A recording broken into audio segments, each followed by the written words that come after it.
Assalamualaikum warahmatullahi wabarakatuh. Okey, selamat datang ke channel Asni Petani Kripto. Okey, hari ini saya akan berkongsi bagaimana anda boleh mendapat RM100,000 dalam waktu 1 tahun. Okey, dalam masa 1 tahun, bagaimana kita boleh mendapat RM100,000 melalui bertani kripto. Okey, saya akan kongsikan. Jika anda melihat dalam skrin yang saya share ni, saya berada dalam Nominex.io website. Okey. Jika anda ingin mendaftar, anda boleh klik link di bawah video saya ini. Okey, dalam Nominex.io ni dapat satu kalkulator, kalkulator di mana kita boleh mengira berapakah pendapatan kita yang kita akan dapat jika kita bertani.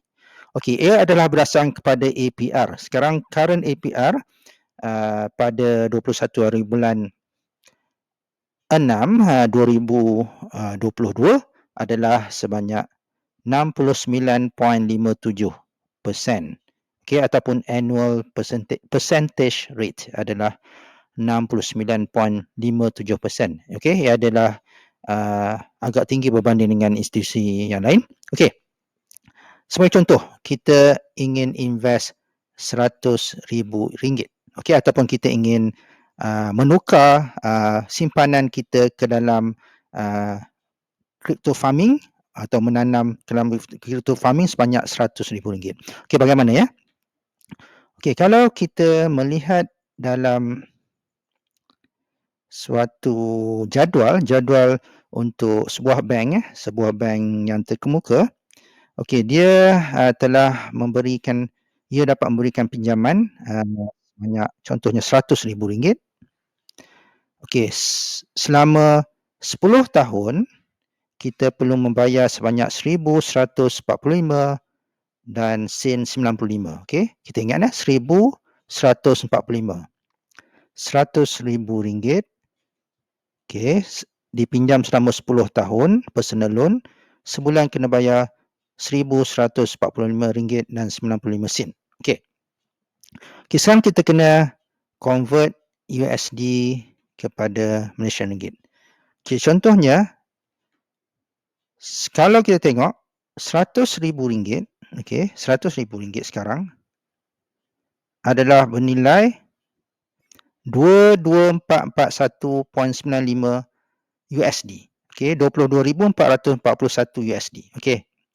So, kalau anda tengok sekarang harga USD makin naik, okey, dalam ekonomi tidak menentu ni adalah ia tidak tidak favorable to us lah, sebab barang yang import akan menjadi lebih mahal. Okey, apakah kita punya backup plan? Okey. So that means ia akan jangka naik lagi. So, dan tidak semena-mena jika ia naik lagi, kita sebagai farmer ataupun petani kripto dapat menikmati sedikit pulangan lah hasil daripada perbezaan harga tersebut. Walaupun kita tidak bermain perbezaan harga, ia adalah satu yang bonus bagi kita lah jika harga USD naik lagi. Okey, so RM100,000 kita mendapat $22,441 USD. So kita ambil nombor ni, kita buat round figure lah, senang. Okey, copy. Saya masukkan ia ke dalam calculator ini. Okey, kalau anda tengok, ini ada satu scale. Kita boleh tengok berapa hari kita nak stick atau kita nak bertani, berapa dalam masa berapa hari kita nak bertani. Okey, contohnya pada 30 hari. Okey, 30 hari. Contoh. Okey. Okey, 29 hari lah. Okey. Contoh 29 hari average. Okey, 29 hari dalam masa sebulan kita boleh mendapat profit sebanyak 1,307 dan sen 45 USD. Okey, jangan melihat pada 1721.55 ni adalah Nominex. Sebab Nominex sekarang murah, harga sekarang current price is 0.74 sen per coin.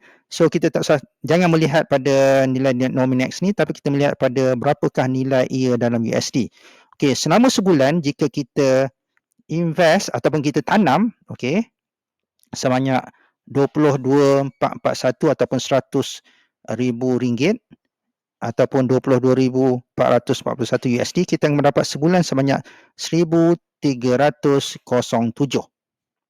Okey, 1,307 ya. Jadi, kita biarkan pokok kita membesar. Okey. Biarkan pokok kita menghasilkan buah. Tengok, seronok kan kita tengok kita punya pokok menghasilkan buah. Okey, profit-profit dia. Okey, kalau kita tengok dalam waktu okey, dalam waktu 253 days. Okey, kita tengok ya.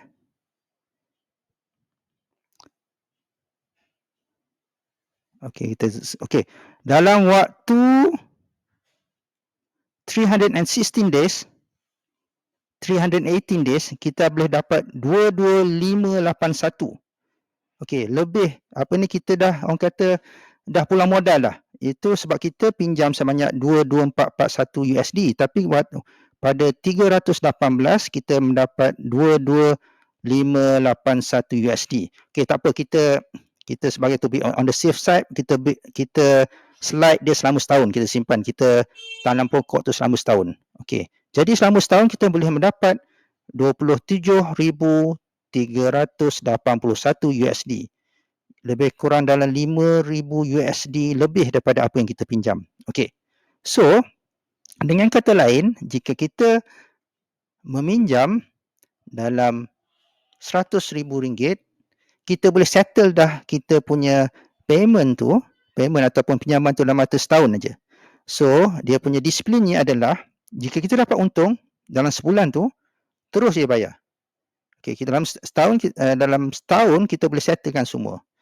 Of course lah, kadang-kadang ada bank dia akan kenakan penalty sikit sebab kita early settlement. Tapi tak apalah, ia masih berbaloi. Okey, contohnya kalau kita dapat waktu 30 days ni, kita dapat profit sebanyak 1,356. 1,356 kan. Ni kita settlekan dia, kita settlekan keseluruhan ni. Kalau 1,356 ni berapa? 1,356 USD, kita tengokkan kereta. 1,356. So, sebulan tu kita bayar 6,000 terus. Bayar dah, settle. Tak payah usik. Okay. So, that means kita boleh mendapat sebanyak 6,000 sebulan. Okay. Dan dia akan increase ya. Sebab dia makin lama kita simpan, dia akan orang kata dia akan bercambah lagi. So, 6,000 ni tak usah ambil, jangan ambil, kita terus bayar untuk kita punya pinjaman 100,000 kepada bank, dan akhirnya pada setahun kita dah dapat $27,381, iaitu melebihi daripada 22,441 yang kita telah invest atau tanam. So, menarik kan? Okay, jom crypto farming. Assalamualaikum warahmatullahi wabarakatuh.